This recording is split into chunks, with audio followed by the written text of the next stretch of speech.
الشيطان الرجيم بسم الله الرحمن الرحيم ربنا واجعلنا مسلمين لك ومن ذريتنا أمة مسلمة لك وأرنا مناسكنا وتب علينا إنك أنت التواب الرحيم. ابراهیم علیه السلام فرمایي زموږ ربه وګرځئ موږ دواړه تابعدار ستا لپاره ومن ذریتنا وګرځئ زموږ د اولاد نه تابعدار یوه ډله تابعدار ستا لپاره وارنا مناسکنا وښیئ موږ ته احکام د حج زموږ وتب علینا او په موږ باندې مهرباني وکړي انک انت التواب الرحیم. یقینا ته خامخا ته توبه قبلوونکی مهربانه ذات مخکې آیات کې وفرمایل چې کله ابراهیم علیه السلام اسماعیل علیه السلام د بیت الله شریف دیوالونه او بنیادونه پورته کول نو هغوی دا دعا غوښتل وه ربنا تقبل منا یا الله زموږ نه دا عمل قبول کړي او لیدونکي پوهئ. نو اوس بله دعا غواړي ابراهیم علیه السلام چې ای الله موږ دواړه مسلمان جوړ کړي ستا دپاره مسلمان باندې تابعدار مسلمان اسلام دعا نه کوي ابراهیم علیه السلام دوی د مخکې نه مسلمانانو اسلام یوه معنا چې کوم ده هغه انقیاد او تابعداري ده. خدا په یا الله موږ د همیشه دپاره د خپل ځان تابع وګرځئ موږ فرمان برداره کړي د خپل ځان دپاره. ابراهیم علیه السلام یو غټه کارنامه هغه سرانجام کړه د تمامو خلقو د تمام دنیا د مسلمانانو دپاره یو مرکز جوړ کړو چې خلق به هلته راځي دعاګانې به غواړي عبادتونه به کوي تلاوتونه او ذکرونه به کوي هغو ته به ثواب میلاویږي لیکن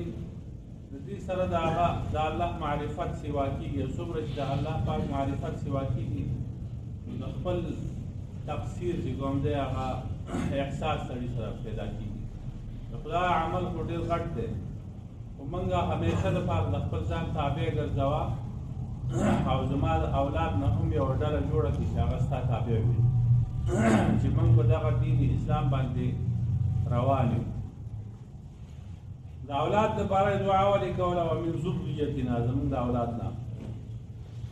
ابراهیم علیه السلام دی او بیا د هغه زوی د اسماعیل علیه السلام د هغه اولاد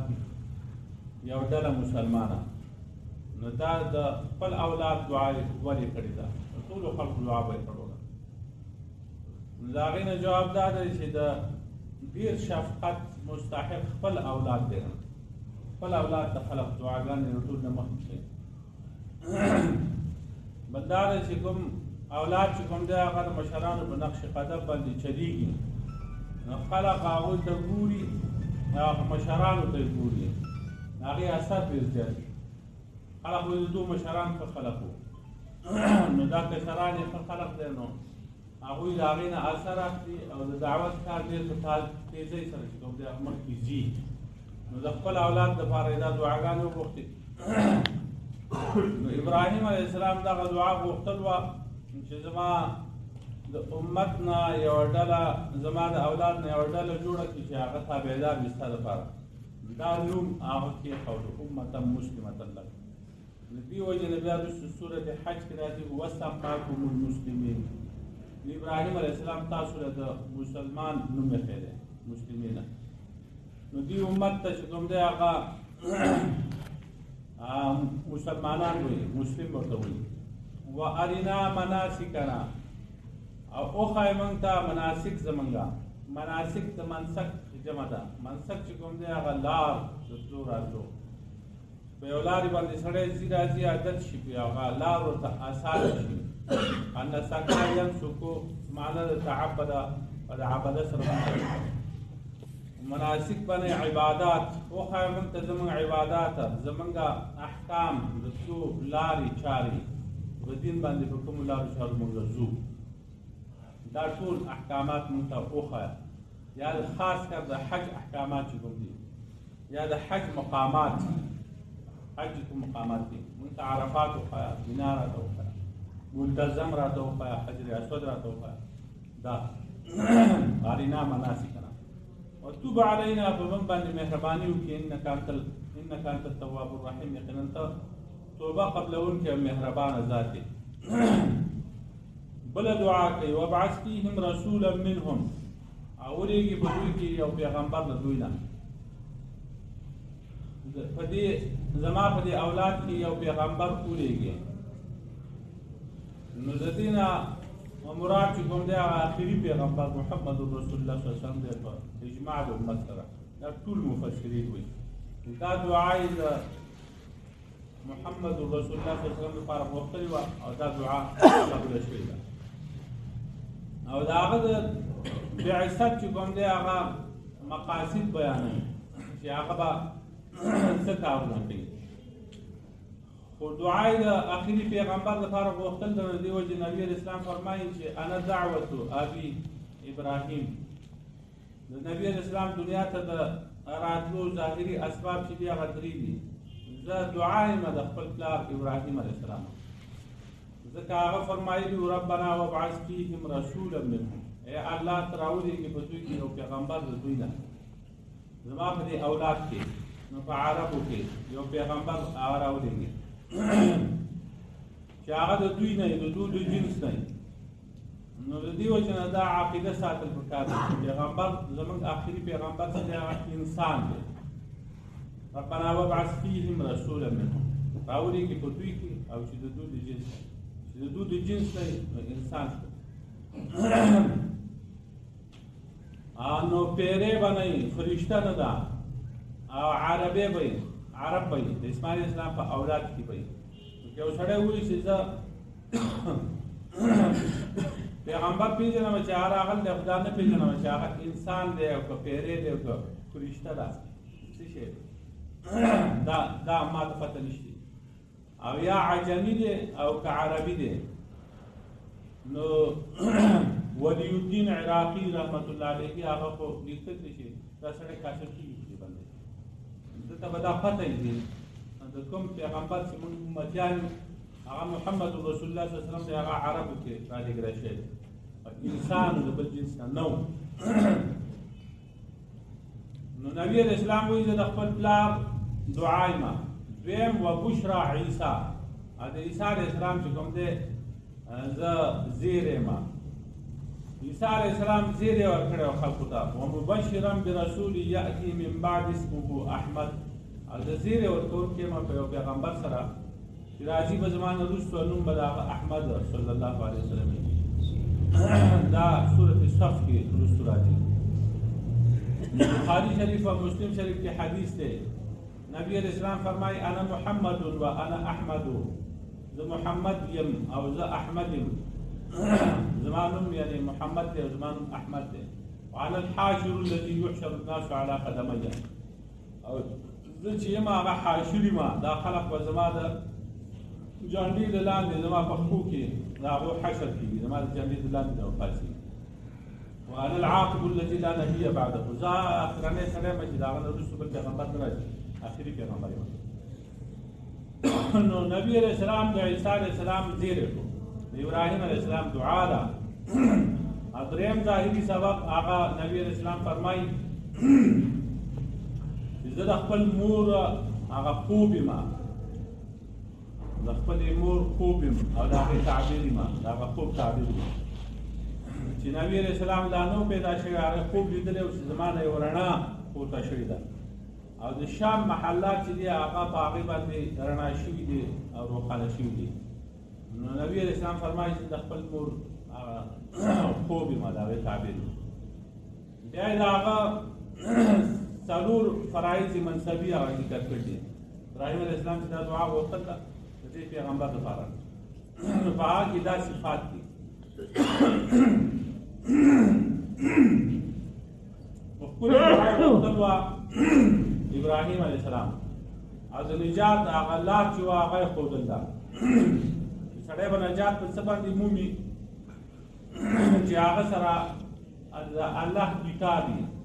معلم وسره دا کتاب ورته ښیي نو د سړي د نجات لپاره هغه دا څیزونه دا دوه ډېر ضروري دي کتاب د خدای کتاب بل چې کوم دی معلمه مدرس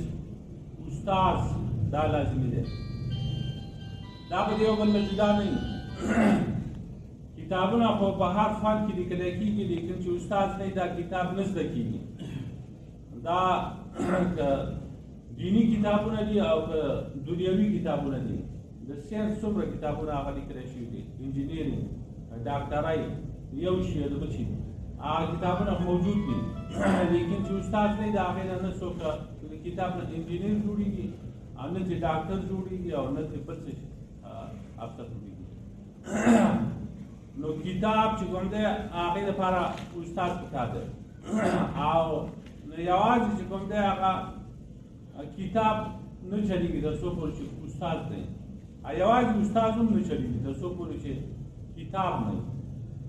یهود او نصارا چې ګمراه او اتخذوا احبارهم ورهبانهم اولیاء من دون الله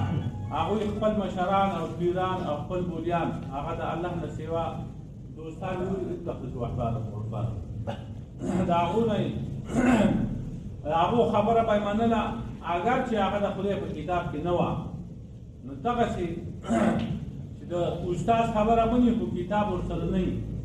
نو دغه هم نه چلېږي دا سړی ګمراه کېږي نو کتاب الله پکار دی او رجال الله پکار دی رجال الله چې هغه کتاب ورته زده کړي نو د هغه فرایض دا دي چې یتلو علیهم آیاتک داسې پیغمبر پکې ولېږي چې هغوی په دې اولاد باندې ستا آیاتونه لولي ستا آیاتونه نو د دې اول مخاطب خو به عربي که نه چې دغه پیغمبر راشي آخري پیغمبر صلی الله علیه وسلم راغی او خلقو ته آیتونه لوستل نو اولنی مخاطب د هغې عرب و نو هغوی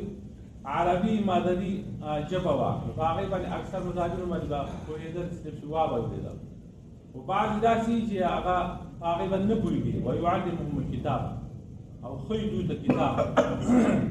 یوازې په اورېدو او په تلاوت باندې نه کېږي تر څو پورې چې کار زده کړی دی نو ډېرې داسې خبرې دي چې هغه سړی واوري د هغې ظاهري الفاظ چې دي د هغې په ترجمه باندې پوه شي لیکن د هغې په مطلب باندې نه پوهېږي هغې د سړی په کار دی چې هغې پوه کړي استاد یې پوه کړي نو د دې پیغمبر کار دا دی چې اولنی کار دا دی چې دې به د دې خلقو ته به تلاوت کوي د قرآن د کتاب القرآن چې کوم دی یعلمهم یتلو علیهم آیاتونه مراد قرآن دی قرآن به ورته لولي نو تلاوت دا دی چې د هغې الفاظ چې کوم دی هغه هغې باندې ځان پوه کړي او صحیح طریقې سره هغه ادا ووایي او دویمه درجه دا دی چې هغو ته دا کتاب چې کوم دی هغه د هغې مفهوم معنا دا ورته وښیي نو ډېر کسان داسې وو چې هغو اگر چې هغه الفاظ هغې باندې پوه شو د هغې په معنا په مطلب باندې نه پوهېدله د دې وجې نه وروستو سورة نساء کې بیا راځي 5مه سپاره کې من یعمل سوءا یجز به څوک چې یو عمل وکړي د یو ګناه نو هغه به په هغې باندې بدله میلاو شي نو دا آیات چې نازل شو نو ابوبکر صدیق رضی الله عنه وفرمایل چې ای د الله رسول صلی الله علیه وسلم په موږ کې څوک داسې دی چې د هغه نه به غلط کار نه کېږي چې هر سړی هغه نه غلط کار کېږي سوء بدي دې کېږي هغه له بدله ورکولی کېږي دا خو موږ ټول هلاک غبر ځکه چې د پیغمبر نه علاوه بل څوک معصوم نشته معصوم هغه چې د هغه نه څه غلطي او ګناه نه کېږي نو دا نور خو ټول مخلوق چې دی هغه معصوم نه دي نو داسې واړه غټه هغه غلطي خو د هر چا نه کېږي دلته دی په مطلب نه دی پوه شوی د ابوبکر صدیق رضی الله عنه مطلب دا و چې دا بدله چې دلته میلاوېږي نو په قبر کې په برزخ کې په آخرت کې میلاوېږي د هغې نتیجه به دا چې دی به دوزخ ته ځي چې چا د غلط کار وکړو غلط کار یې وکړو د هغې بدله به ورته میلاوېږي نو مطلب دا دی چې په دې غلطۍ باندې به دی دوزخ ته ځي دی نه دی پوه شوی حالانکې دا الفاظو باندې موږ هم پوهېږو من یعمل سوءا یجز به چې څوک غلط کار وکړي هغه ته د هغې بدله میلاوېږي د دې مقصد سره نبي علیه السلام ته پوه کړو تعلیم د کتاب یا دې ته وایي نبي علیه السلام پوه کړو یجز به دته به بدله میلاوېږي نو د دې نه د آخرت بدله نه ده، په دنیا کې د تکلیفونه رسي او د دغه ګناه کفاره به هغه جوړېږي. مثلا یو سړی چې کوم دی هغه تبه پرې راغله، ګرمي ورله وشوه، یخ ورله وشو، په سر یې درد دی، په ملا یې درد دی، یا یې په زنګونانو باندې یا په خېټه باندې درد راغی یا بل څه تکلیف هغه ته ورسېده، په لارې روان و او د هغه نه چې کوم دی د جیب نه پیسې راتاوې شوې، حتی که چې د ده په خپه کې غنه لاړه یا میږي دی وچیچه، نو دا ټول کارونه چې کوم دی د ده د دې ګناهونو نه کفاره وګرځېده، ده ته بدله پیدا وشوه. دا کارونه چې دلته پېښ شوي دي دا د یو ګناه په نتیجه کې دلته دا کارونه پېښ شوي دي او دلته جو سزا پیدا وشوه په دنیا کې. د دې مطلب دا نه دی چې به خامخا دوزخ ته ځي. نو تلاوت چې کوم دی هغه مقصودي دی او بیا د تعلیم د کتاب باندې ځان پوهه کول دا هم مقصودي دی. نو محض تلاوت چې کوم دی په هغې هم سجدې ثواب پیدا کوي. د دې وجې نه صحابه کرامو چې کوم دی هغه به ختمونه کول تلاوت به یې کوو. نو چا په 2 ورځو کې چا په 3 ورځو کې او عام د صحابه کرامو او د تابعینو تبع تابعینو عادت هغه د 2 ورځو و احزاب دي، 2 احزاب د قرآن حزبونه دي، نو هغه یو حزب به وي، نو 2 حزب دي او په دې کې لاندې په دې حاشیه کې لیکلي وي حزب نمبر 1 حزب 2 لاندې په حاشیه کې منزل دی، دغه منازل چې کوم دي منزلونه حزبونه، نو دغه منزل چې کوم دی هغه 2 منزله دي. نو مطلب دا شو چې یو منزل چې کوم دی هغه په یو ورځ کې هغه تلاوت کوو او په دې کې باقاعده ثواب دی.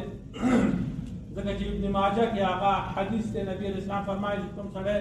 یو آیت زده کړي بغیر د ترجمې نه نو د 100 رکعاتو نفلو نه زیات ثواب دی په هغې کې. یو سړی د ترجمې سره آیت زده کړي د 1000 رکعاتو نفلو نه زیات ثواب دی په هغې کې. نو دغه قرآن لوستل او د هغې ترجمه زده کول په هغې ولې ځان پوه کړو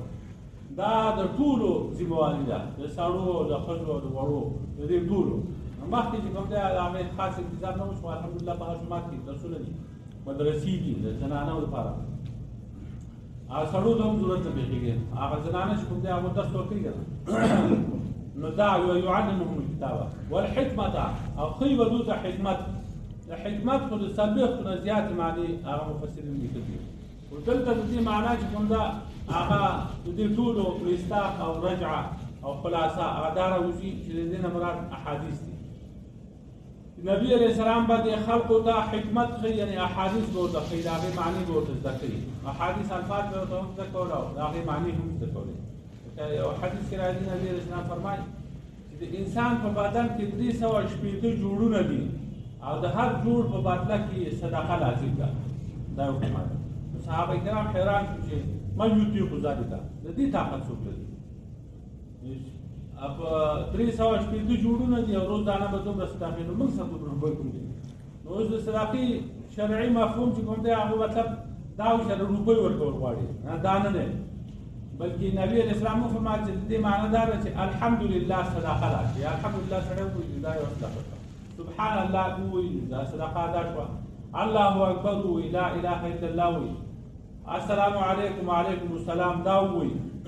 حتی که یو سړي سره په روڼ تندي باندې میلاو شي دا هم صدقه ده. د لارې نه یو تکلیفدیک شی هغه لرې کول دا صدقه ده. یو ناشنا سړی دی هغه ته لار ښودل، تا نه تپوس وکړي چې زه فلاني ځای ته ځم دا لار څنګه ووهېده او تا ورته لار وښودله په دې ورسو روان شو، دا ډېره خبره ده، دا صدقه شوه. دا درود شریف چې کوم دی هغه 10 نیکۍ په هغې باندې بېلابېل دي، خو چې درود شریف ووایي دا ځان د صدقه ده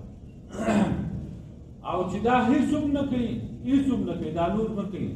او صرف 2 رکعاته لمونځ د ساه وکړي، نو حدیث کې راځي چې دا 2 رکعاته لمونځ د دې ټولو جوړونو 360 جوړونو صدقه وګرځوي، هغې دا کافي دی. او دا خو اسان کار دی، د ساه هغه لمونځ چې کوم دی هغه په جومات د هغې لپاره ضروري نه دی چې سړی جومات ته ځي، کور کې هم کولی شي، دفتر کې هم کولی شي، کارخانه کې او په خپله ځمکه کې او یوازې د جماعت ته ضرورت نشته. او اسلام چې کوم دی په هغې کې جماعت بنئ. مجدد الفسانی رحمت الله علیه هغه فرمایي که نفلي مانځه دپاره یو کس بل راغی د ده سره ودرېږه نو خیر دی، او که چېرته درېیم راغی نو مکروه تنزیهي دي او که څلورم دود ځان سره ودرېږي او جمع دې جوړوي دا مکروه تحریمي دي بیا دا حرام دي نه دي کول پکار نفع لمونځ به ځان کوي نو د دې لپاره داسې صدقه نشته لکه په دې پنجاب کې په دې علاقو کې بیا هغه اعلانونه کوي او د صلات تسبیح لپاره راځي زنانه جومات ته راولي او بیا په شریکه په ټول جماعت سره دا صلات تسبیح دا اوس بدعت دی دا غلط خبره ده په دې سره د دین نقشه کې بیا هغه بدلېږي نو صدقې مفهوم چې موږ هغه دغه دی صدقې مفهوم دا دی د غریب ضرورت پوره کوله غریب له شیشې ورکوله صدقه دا نه ده چې تور بانګي پکې راوتی دی سپینه چرګه پکې راوتې ده دا نه دی چې چا څه ضرورت وي که نه هغه پوره کول دي نو که چا د فایزار ضرورت دی هغه د فایزار ورکول دا صدقه ده یو سړی دی د هغه د کتاب ضرورت دی کتاب یې ورواغسته دغه صدقه ده ماشومان سبق وایي نو هغو له دې کتابونه واغسته صدقه شوه د چا د غالي ضرورت دی غله دې ورورکړه صدقه ده د کپړو ضرورت دی هغه دې ورورکړي او که نه پرې روپۍ دې ورورکړي هغه په ځان څه شي اخلي د هغه څه ضرورت دی واغسته صدقه ده نو نبي علیه السلام چې کوم دی هغه خلکو ته به څه ښایي کتاب د الله پاک به ښایي د هغې اول تلاوت وکړي دویم د هغه کتاب به ورته ښایي په معنا مفهوم باندې به پوه کړي او درېیم چې کوم دی حکمت به ورته زده کوي حکمت احادیث د رسول الله صلی الله علیه وسلم او څلورم کار هغه دا دی چې تزکیه د نفسونو به کوي ویزکیهم دوی به پاکوي نو د ظاهري ګندګو نه هم د باطني ګندګو نه هم د کفر او د شرک نه د حسد نه د تکبر نه د ریا نه د دې نه دا زړونه پاک شي نو پاکونکی اصل کې الله پاک دی او دا نسبت نجات دی نبي علیه السلام د هغې لپاره سبب دی سبب نبي علیه السلام په سبب باندې دا خلک پاکېږي ښه اخلاق زده کول ښکلی تعلیم او ښه تربیت ورکوله د خلکو زړونه صفا شي دغه شی نو د هغې دا نتیجه دا وایي چې نبي علیه السلام تربیت ورکړ دی که نه خلکو ته صحابه کرام چې کوم دی هغوی د تربیت ورکړ نو هغوی په کوم طرف باندې بیا تله نو بس ټرین کسان وو ټرین شي نو خلکو به هغو ته کتل تربیت یافته خلک وو او د هغو په شکل باندې به خلک مسلمانېده دا شکل به ولیده اوس هم الحمدلله اوس وایي د یوروپ ملکونو ته چې دا جوماتونه دي که نه په یو خاص انداز سره دا ښکلې کرتې اغوستي پټکې اخیستلي ګیرې یي او ګلاس کې سمدستي او دغه وویني ډېر خلک خو په دې لیدو باندې نو دغه صحابه کرام هغه شیان شي وو نبي علیه السلام د هغو تزکیه کړې وه د هغو کې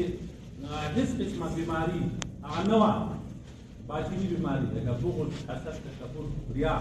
د دې خبرو د کفریات شرکیات دا بدعت دا پکې نه وو انک انت العزیز الحکیم یقینا ته زوروري او حکمت والا یا الله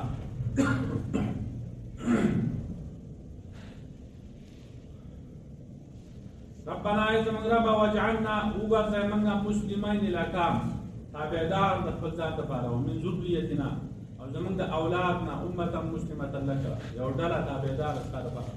وارنا مناسکنا او وښایه موږ ته احکام د حج وتوب علینا او مهرباني وکړي په موږ باندې انک انت التواب الرحیم یقینا ته توبه قبلوونکی مهربان ذات دی ربنا زموږ ربه وابعث فیهم رسولا منهم ولېږي په دوی کې یو پیغمبر د دوی نه یتلو علیهم آیات که چې لولي په دوی باندې آیاتونه ستا ویعلمهم الکتاب او ښایي دوی ته کتاب والحکمة او حکمت ویزکیهم او دوی پاکوي انک انت العزیز الحکیم